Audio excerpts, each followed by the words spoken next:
Eversti! Nurmeksin suunnasta hyökkäävä vihollinen on edennyt kärkijoukollaan jo Kallasiltojen tasalle. Lisäksi Etelä-Kallaveden saaristoa tukialueena käyttävä vihollisen erikoisjoukko on iskenyt Haapaniemen lämpövoimalalle, Itkoniemen vesilaitokselle sekä Hietasalon vedenottamolle. Omat joukot ovat kärsineet suuria tappioita. Tilanne on erittäin vakava. Mikä on suunnitelmanne, majuri?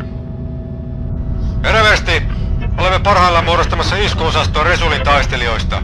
Iskuosaston pääosa koostuu tamperelaisista yliinnokkaista reserviläisistä sekä tukeva osa espoolaisista teekkareista ja helsinkiläisistä pioneereista.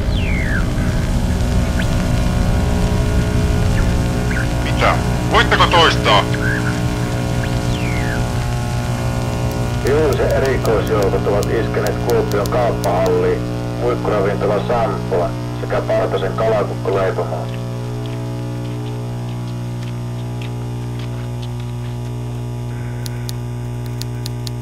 Kaupunki on täysin lamautettu.